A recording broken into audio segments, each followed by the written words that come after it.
You're listening to Keeping It 100 with Mel and Bruce, sponsored by the 100 Black Men of Las Vegas.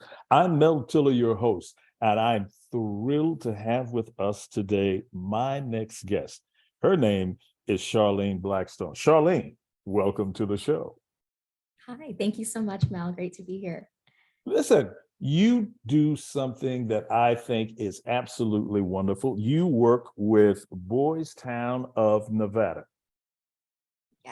Yes, fantastic organization. Been here locally in Las Vegas for just over 30 years, but we are actually part of a much larger organization, Boys Town, that has been around for over 100 years across the US. So tell me, first of all, tell me what is Boys Town and what is the mission of Boys Town? I mean, ultimately, we're about saving children and healing families. Boys Town started over 100 years ago by an incredible man, Father Flanagan, who really had the idea that there is no such thing as a bad boy. With that general idea, it kind of grew into being the national leader in care and treatment for children and families across the US. We are regarded as one of the largest child and family service organizations across the US. So here in Las Vegas, it's been really great to see us go from providing the same services that National has provided to really focusing on intervention prevention type of work. Okay, so no such thing as a bad boy. I love that. Do you also service girls? We absolutely do. We do. I know that the name is a little misleading. Back 100 years ago, we definitely just served young boys, but we've grown with the times and now we serve all children. And it's been really great to see it because many of our programs, especially with our LIFT program that I'm so thrilled to share with you, we've been serving quite a bit of children across the city and quite a bit of them are young girls. So I know the name could be misleading, but we're definitely out there servicing everyone. All right, so tell us about your title and what you do at Boys Town. Yes. So my name is Charlene, and I am the development director at Boys Town, Nevada. Fantastic role. I like to say I have the fun job. I get the job of telling the people in our community the great stories and the impact that we have in our community. But I also get to do relationship building with our community, connecting them to our mission, and then also fundraising. We are a nonprofit, so at the end of the day, our programs are free for all of our constituents. But to keep our lights on and to keep our programs running, we definitely require the funding to keep that going. So it's been great connecting with the community and having them get involved to keep our life-changing programs impactful. All right, you have my interest. Tell me a story. Let's see. There's so many. I'm trying to think of what my favorite one, but I'll probably say last week it touched my heart. I definitely was able to sit inside of a board meeting and Okay. listen to a mom and a daughter come in and share their story with us. I think that the biggest thing that's incredible is many of our families, at least I can speak for myself, I'm very close to my family. I have a lot of nieces and nephews. So, and I babysit and I watch them constantly. I think it's very easy to think that I know everything, or if I don't know everything, I don't want anyone to know that I don't know everything.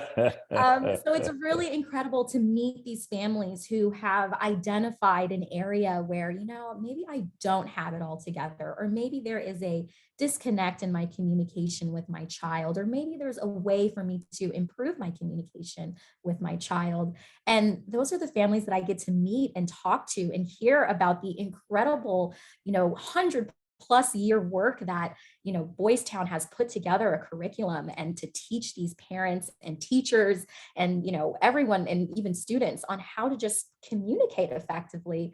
And it's changing lives. It is really bringing families together, putting them back together if they might have been slightly fractured.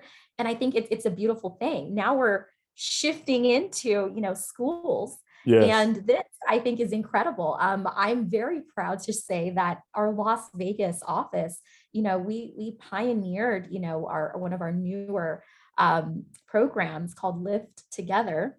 And we're in the schools now, Mel. It's fantastic. We have individuals who are going into the schools, meeting with teachers, meeting with the students, meeting with the families. So we're all speaking the same language. So no longer is behavior is going to be an issue. We're able to address it and work on it in a safe and effective manner.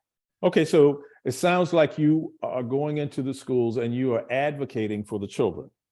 Absolutely, absolutely. It was created to connect families and communities. So really wraparound services. I know that that's really the technical term.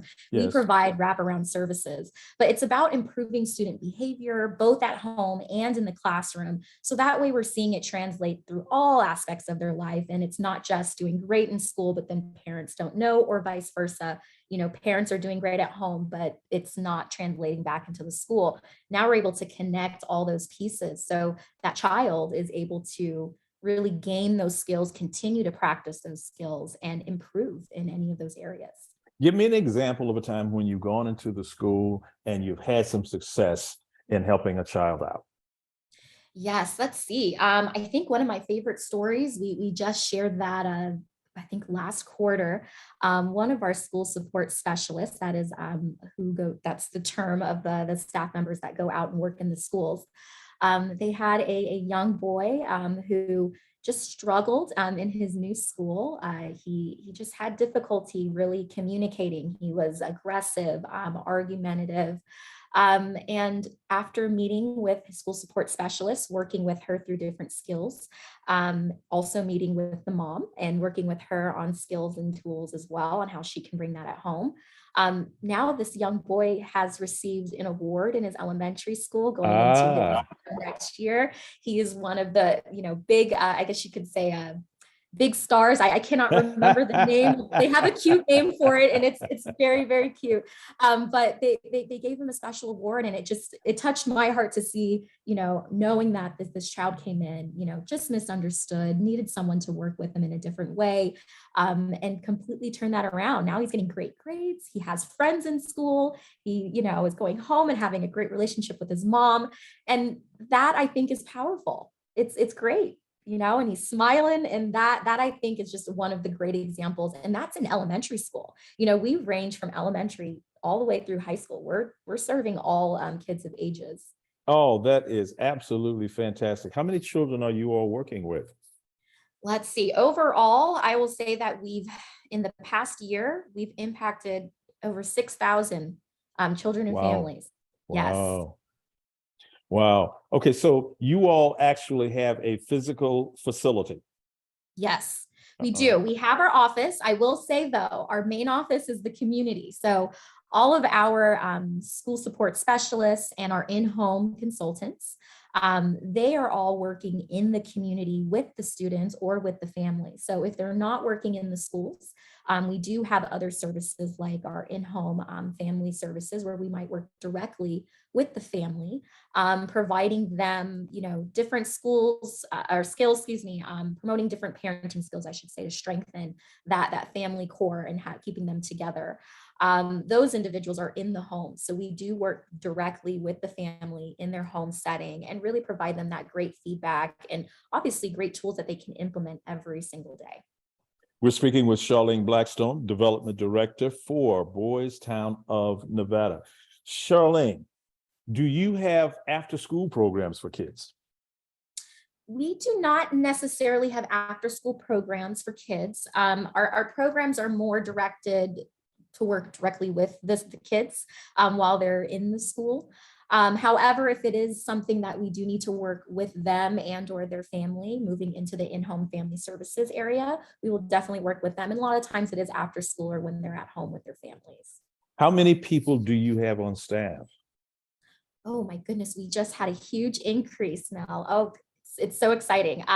We actually just secured a really great partnership and grant with Clark County School District this year.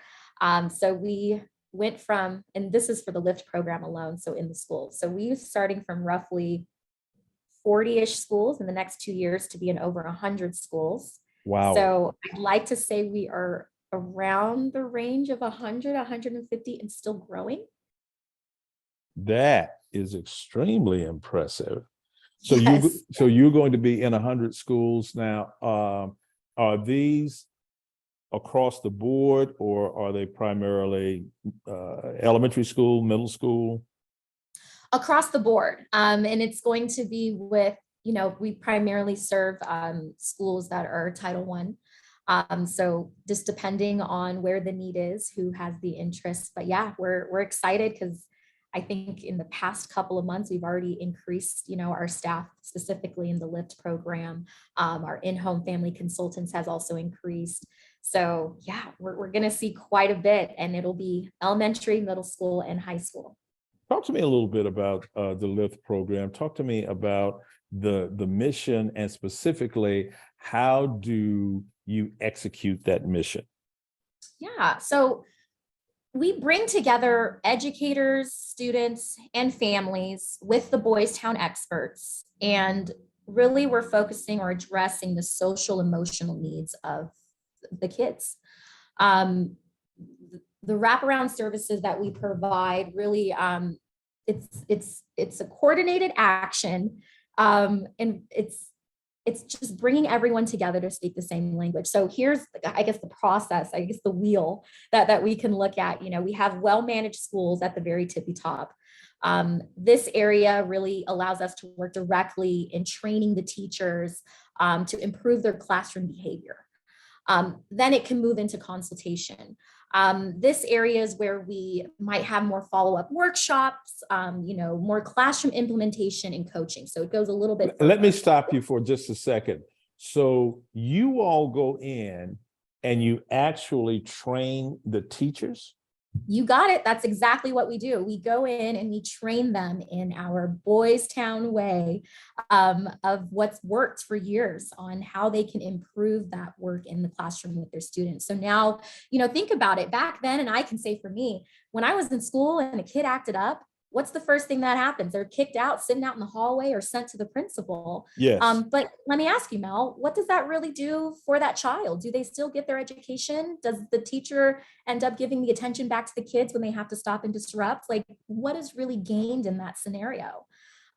With the type of work that we're able to provide, we're able to give these skills to teachers to address that in an effective way.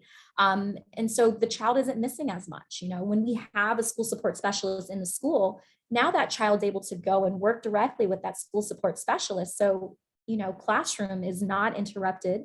Teacher is able to continue doing what they're there to do and educate the students. And now the attention that child may need, whether it is a, social emotional need or a skill they need to work on, Boys Town is able to go in and work directly with that child. If it needs to extend further, maybe it's an issue that stems deeper and goes into the home. And, maybe we need to work with mom and dad.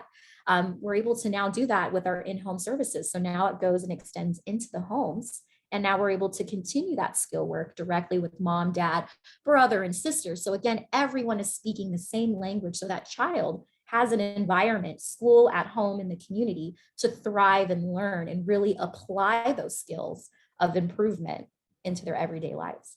That's extremely impressive. When you say that you train the teacher and you go into a school, do you work with all the teachers in the school? I would have to double check and see. I know that depending on what type of contract is the best way I can say it that we have with the school, kind of think of it as one of those like menu type of packages. How I mentioned, we have well-managed schools, and then we go into consultation, then school support specialists. They may decide they want all of those things, and we can provide all of that. Or they might decide, we just might want one training, every year for our teachers, and then a pop in from time to time in a consultation. So it depends on the school and what their needs are and what they are looking for. However, from what I understand, the majority of our schools, we do service the majority of the teachers there. Usually on the school, our not staff appreciation, excuse me, the those staff days where kids are out of school and the teachers still go in and they train. We Yes. often do that. And then in the summer as well. So right before school starts, we work very closely with them in the summer. So we do quite a massive training in big groups and bulks, or even individually directly to the schools with their staff. I've even heard that we're starting to train janitors and other administration there, just so again, the janitors are there with the kids every day interacting with them. So now they're also speaking that same language and making sure that it's continuing across. That is very good. So what's your presence like at the schools? How often are you all at the school, or do they call you all in when there's an issue? Well, our school support specialists are assigned to different schools. So every school that we have a partnership with, we have a physical presence in that school. So almost think of it as we have our own office. Bad way of really connecting it because I don't want to downplay it, but kind of think of it as an extended or another version of a counselor. We have our own office, so they're able to do that direct work with those students that are within their caseload in that space. Throughout the days whenever they need them, or if they're needed anytime during the day, teachers or administration can go directly to them and get them out and provide it. So they are there normal hours, as early as school starts, and they're as late as school goes, and they're there to support the kids on campus. I'm more impressed all the time. Level of education required to work for Boys Town? Let's see. So we definitely have a wide variety, but we encourage folks to have an education. I would have to double check, Mel, and confirm with our HR team on the specifics. But I do know that we do at least require a high school diploma. But I can definitely get back to you on, because it depends. I know that we have our different positions do require a different level of education, depending on what part or field they're going into within our organization. A lot of individuals listening to this show want to get in touch with you. Give us a phone number. Yes, well, I mean, the best way would be, if you're interested in getting involved, Yes. or wanting to volunteer, definitely reach out to me. You can reach me directly at 702-417-1292 or email me. I love emails, and that's Charlene.Blackstone@boystown.org. That is great. And do we use the same contact information if you have a child that needs to be worked with? Yes, well, I think you can also call our main office, but I think the best way to go through it, we do have our main website where you can look at all of the different programs that we have, and it will take you directly to an inquiry. So boystown.org/Nevada, we have all of our information there. But anywhere that you go, everyone on staff is ready and eager to support our community. So anyone that you get in touch with, whether it's through email or phone, we will direct you the right direction and get you some support. That is absolutely fantastic. Charlene, I'm going to give you the last word. What would you like our listeners to know? I think the biggest thing is we have such great impact on the community. We're growing, we're serving more and more children, and we're starting to see, more of these kids have a better mark on our city, on our world. The children are our future. These are going to be our future leaders that we are looking to run, our city and make things happen for everyone. With that being said, I want to encourage our community to give back, support us. Tis the season as we're looking at it. Yes. Volunteer. Donations are always welcome. We are always looking for, opportunities to connect the folks that we serve with the people that they are living in the community with. So we're open to ideas. We're open to suggestions. We have development committees. We have event committees. We have plenty of events that happen throughout the year that can use support. And then, of course, if you have a way of connecting anyone, any type of donation really goes and serves and saves a family with any of our programs. So please consider making a gift or giving your personal time or treasure.